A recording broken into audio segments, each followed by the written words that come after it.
The email from my top investor came on the same day. I noticed a strange text on my wife's phone. "We need to pull funding," he wrote, as another man asked my wife when they'd meet again.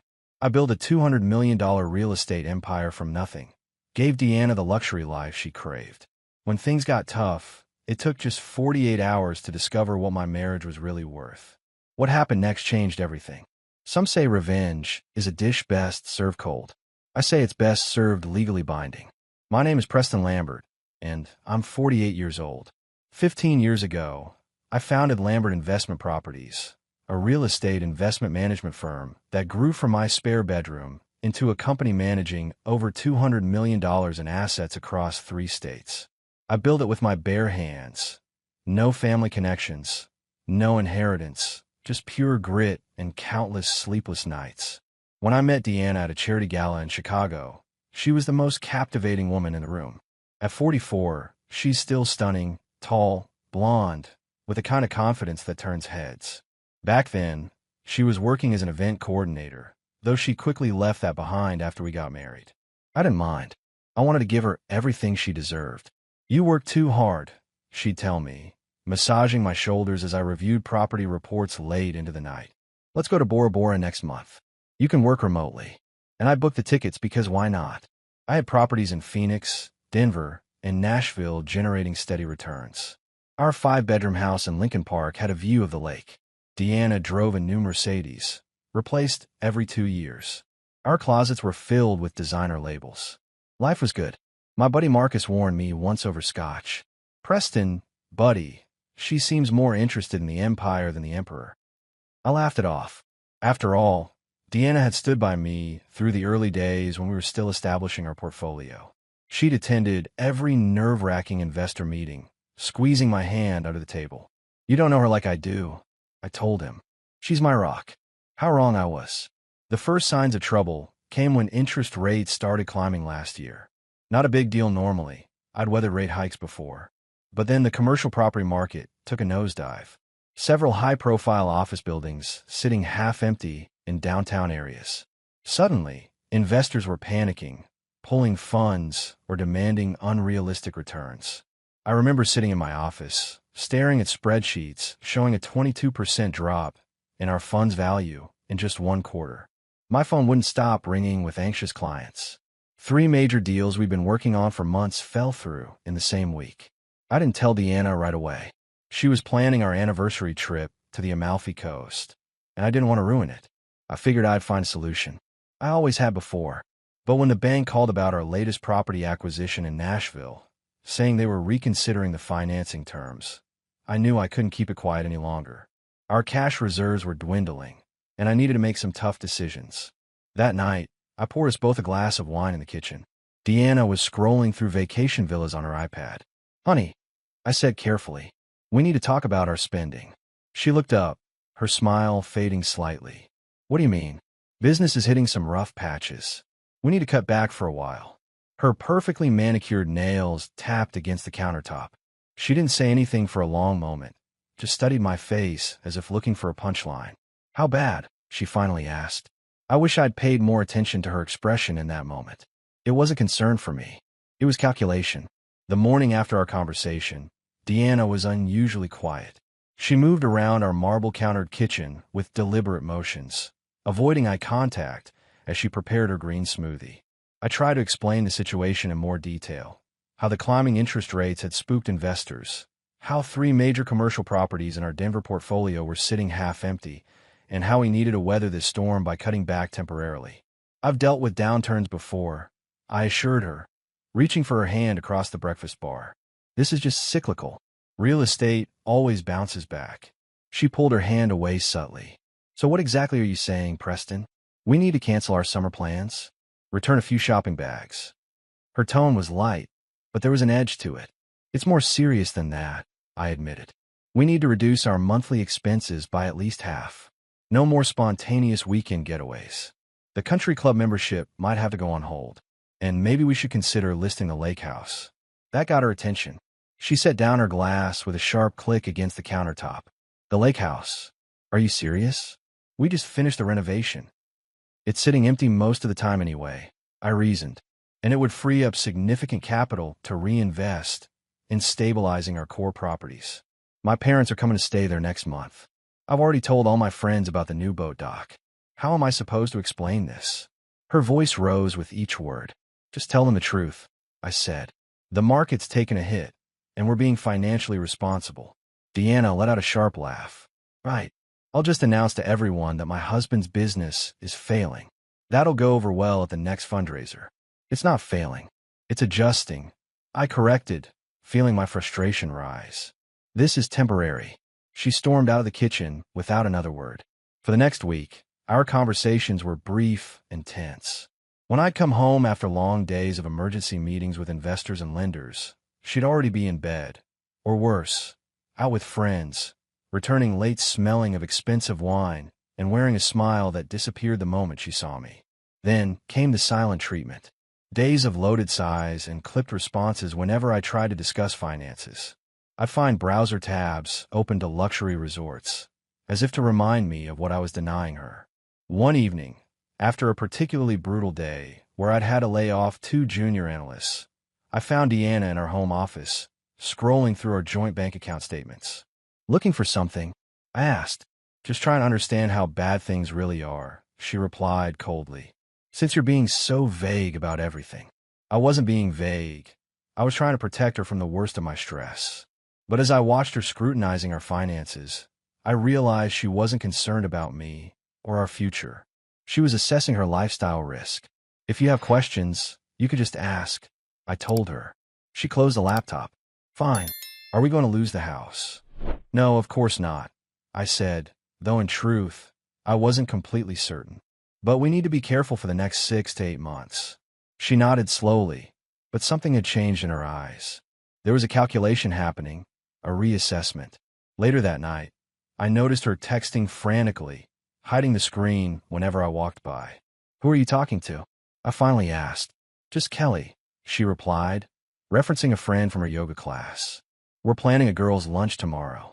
I nodded, but something fell off.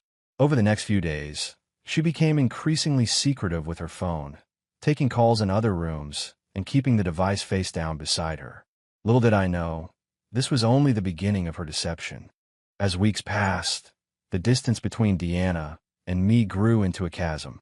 Our home, once a sanctuary, became a battleground of cold shoulders and clipped responses.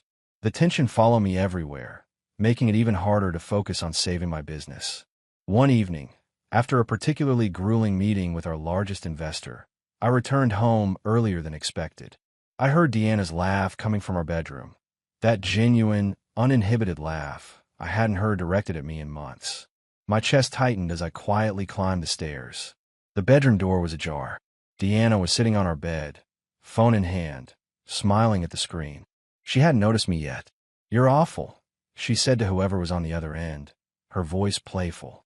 He would absolutely lose his mind if he knew. I cleared my throat. She jumped, nearly dropping her phone. Preston, I didn't hear you come in, she said, hurriedly ending the call. Clearly, I replied, keeping my voice steady. Who was that? Oh, just Amanda. She named a friend I'd met once at a charity event. Girl talk. Sounded pretty intense for girl talk. Her expression hardened. Are you spying on me now? I walked into my own bedroom, Deanna. She rolled her eyes and brushed past me. I need a glass of wine. It's been a long day. For both of us, I said, following her downstairs. I had to let Miller go today. She barely acknowledged this. Miller, who had been with my company almost from the beginning. Instead, she poured a generous glass of our most expensive Cabernet. We should probably save that bottle, I suggested carefully. It's nearly $300. She stared at me for a long moment before deliberately taking a large sip. Remember when you wouldn't have thought twice about opening this? Things change, I replied simply. Later that night, while Deanna was in the shower, I did something I never thought I'd do. I checked her phone. The passcode had recently changed, but I knew her patterns. Her birthday backwards. It unlocked. What I found confirmed my worst suspicions. Dozens of text messages with someone saved simply as M. The conversations were flirtatious, filled with inside jokes and vague plans to meet.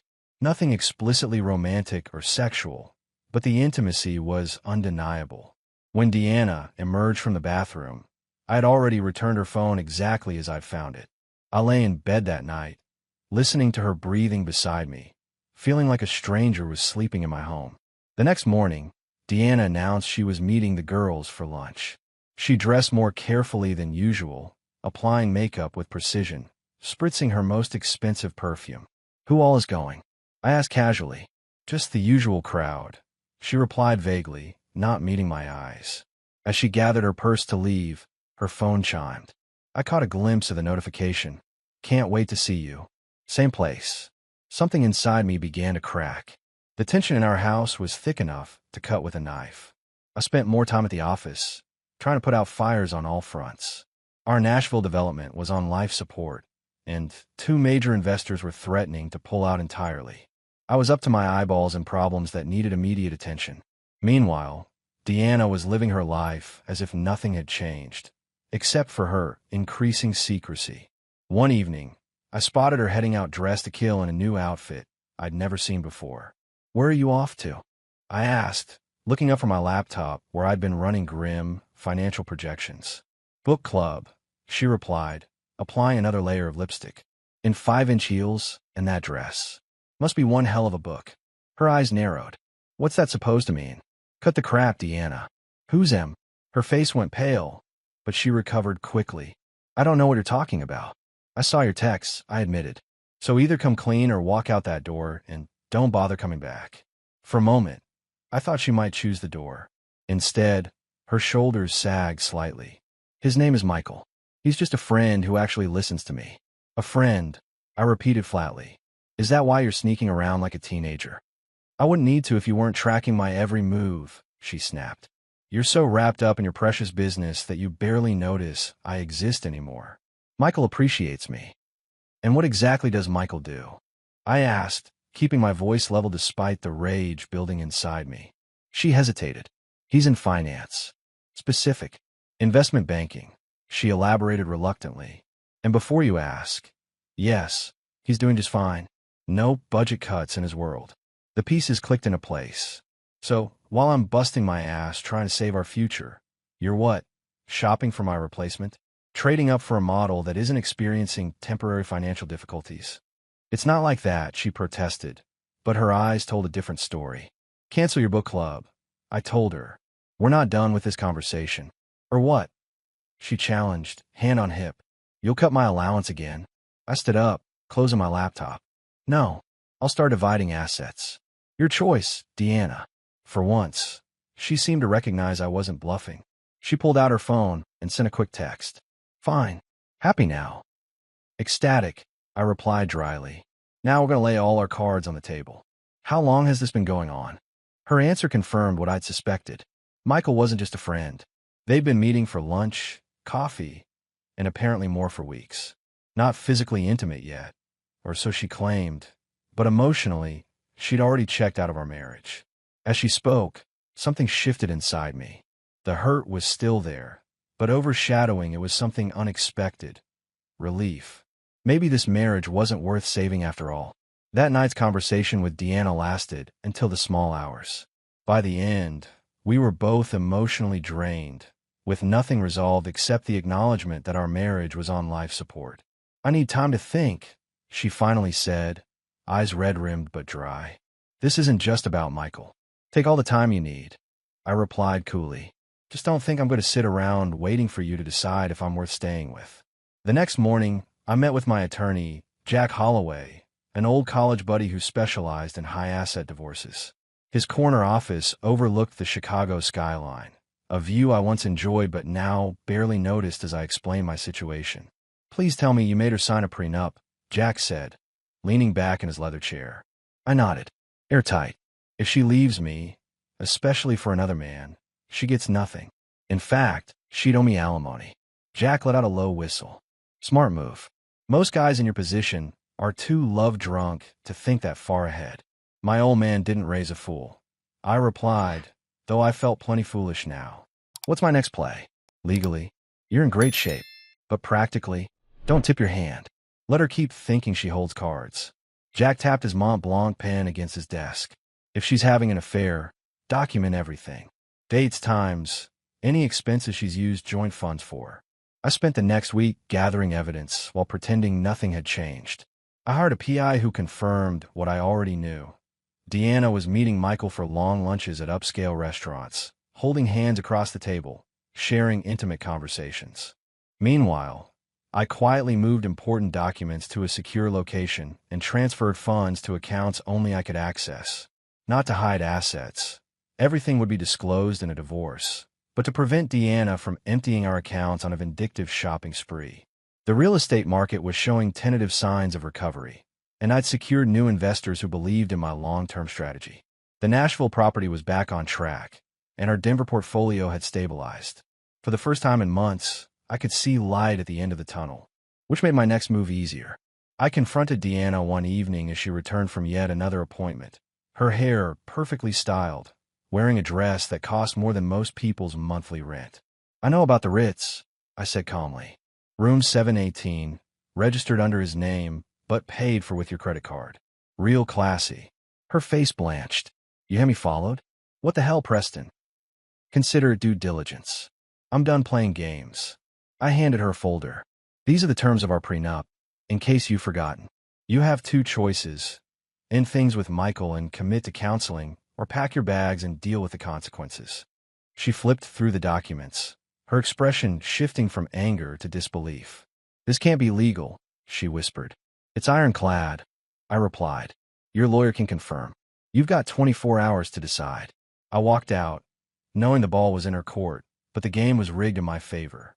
24 hours can feel like an eternity when your life hangs in the balance. I spent mine at the office, burying myself in work while Deanna decided our fate. The Chicago skyline transitioned from day to night through my window as I reviewed proposals and finalized a deal that would bring a much-needed cash injection to the company. My phone remained silent. No calls, no text from Deanna. I told myself I didn't care which option she chose. I was prepared either way, but the knot in my stomach suggested otherwise. At 11:30 p.m., I finally headed home, half expecting to find the house empty. Instead, I walked into our living room to find Deanna perched on the edge of the sofa, surrounded by Louis Vuitton luggage. My heart sank, even as relief washed over me. She'd made her choice. "I guess we're done here," I said, setting down my briefcase. Deanna looked up, her eyes red but determined. "I'm not cut out for this, Preston. The uncertainty, the budget cuts, the scaled-back lifestyle. It's not what I signed up for."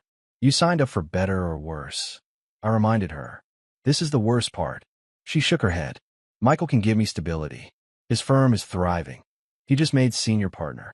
And when his firm hits a rough patch, because it will, eventually, that's how business works. He's smarter with his money," she countered, the barb intended to wound. "He doesn't take the kinds of risks you do." I laughed without humor. "Well, he's taking a pretty big risk with you, isn't he?" That shut her up. We stared at each other across the room. Two people who once shared everything, now strangers preparing for battle.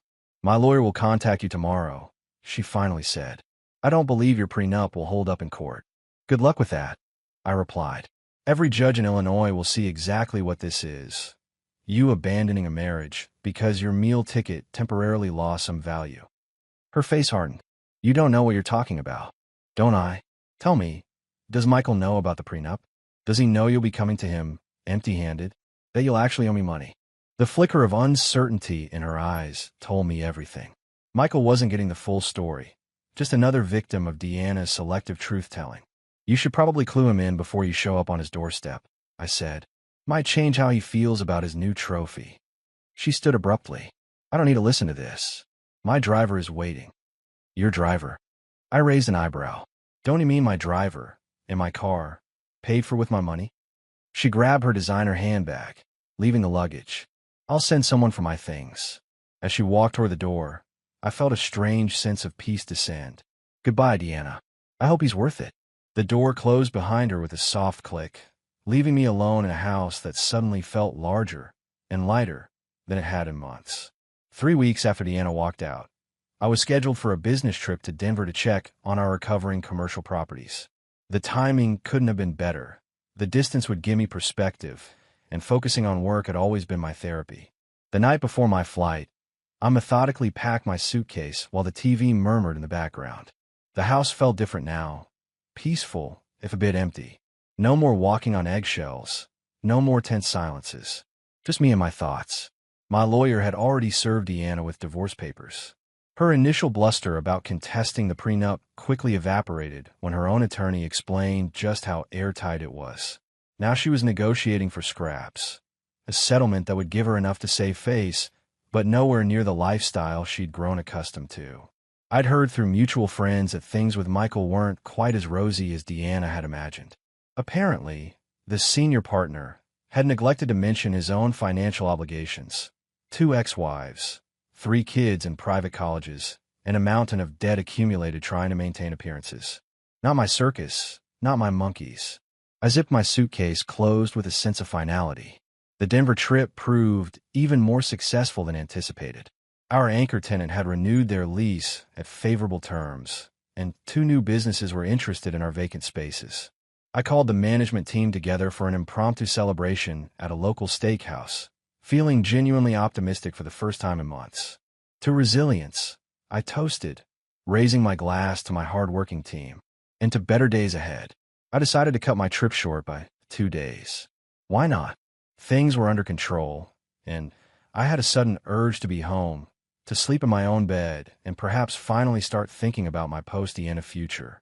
My driver dropped me at the house around 9 p.m. As I wheeled my suitcase up a driveway, I noticed lights on inside, which was strange since I'd set everything on timers. A twinge of alarm went through me as I unlocked the front door. "Hello," I called out, instantly alert. "Preston." Deanna's voice came from the living room. I rounded the corner to find her sitting on our sofa, looking smaller somehow, less polished than usual. Her designer outfit had been replaced by jeans and a simple blouse, her makeup minimal. "What are you doing here?" I asked, keeping my voice neutral despite the shock. "And how did you get in?"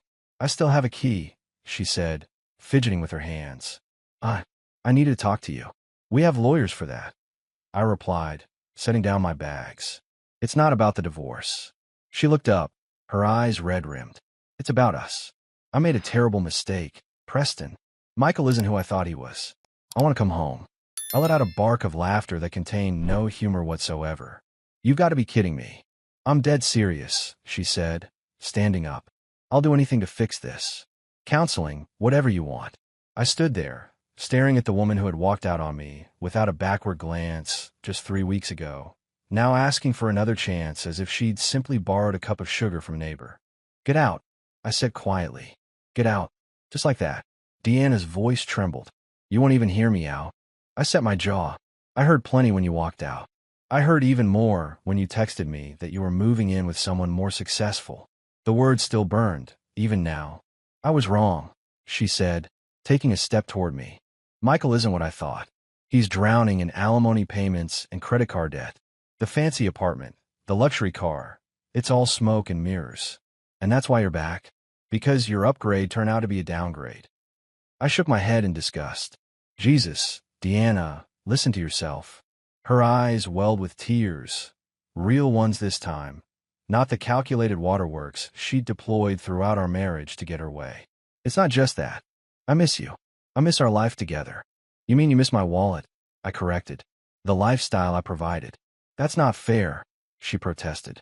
"We built this life together." I laughed bitterly. "Did we?" "Because from where I'm standing, I built it while you spent it. And the moment things got tough, you bailed."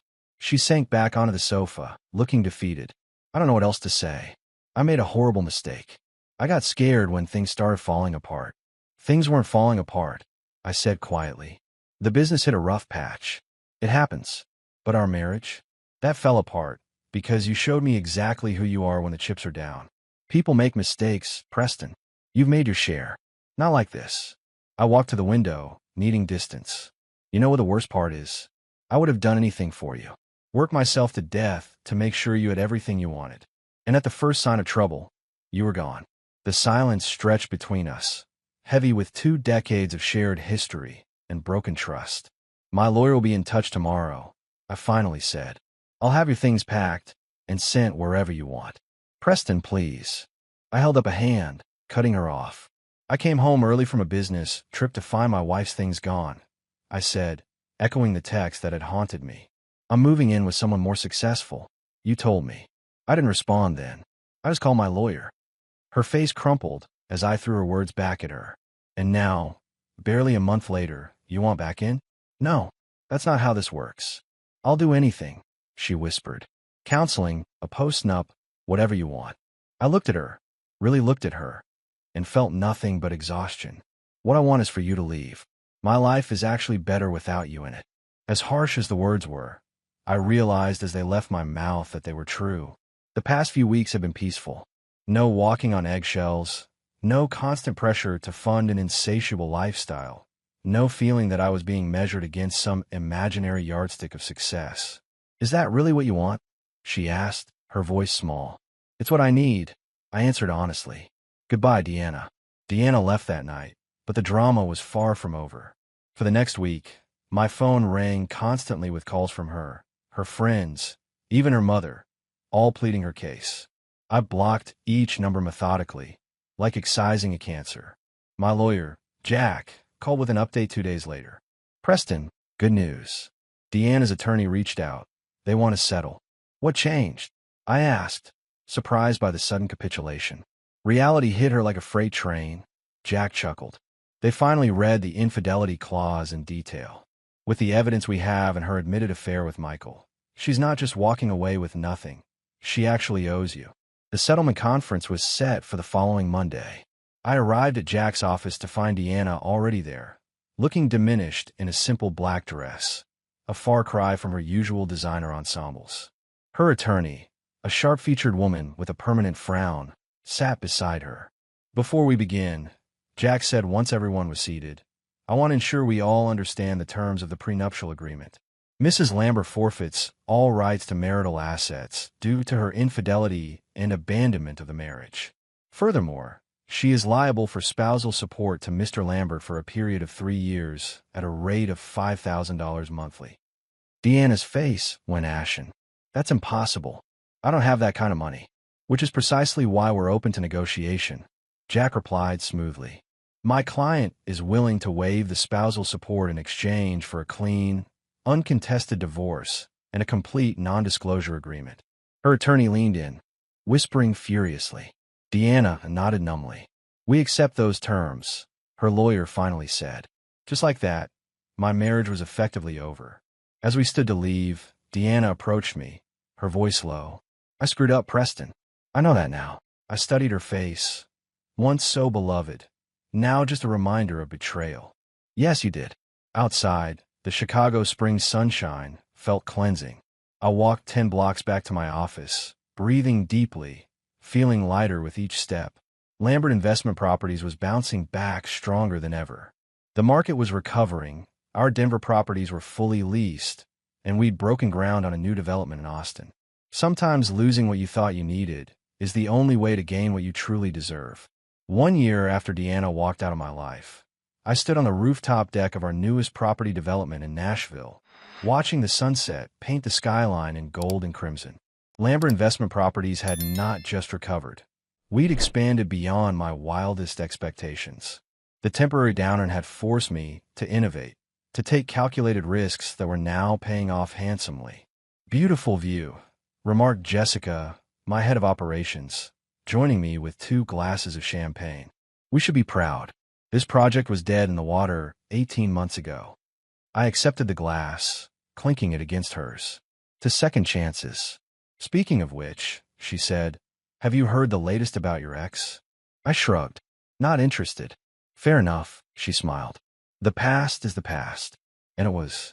The divorce had been finalized 6 months ago, with Deanna accepting the settlement terms without further drama. I'd heard through the grapevine that things with Michael had fallen apart completely, leaving her scrambling to rebuild her life with the modest settlement I'd offered. My phone buzzed. Marcus, texting to confirm our golf game that weekend. My life had found a new rhythm, one built around genuine friendships, rewarding work, and personal growth rather than maintaining someone else's expensive tastes.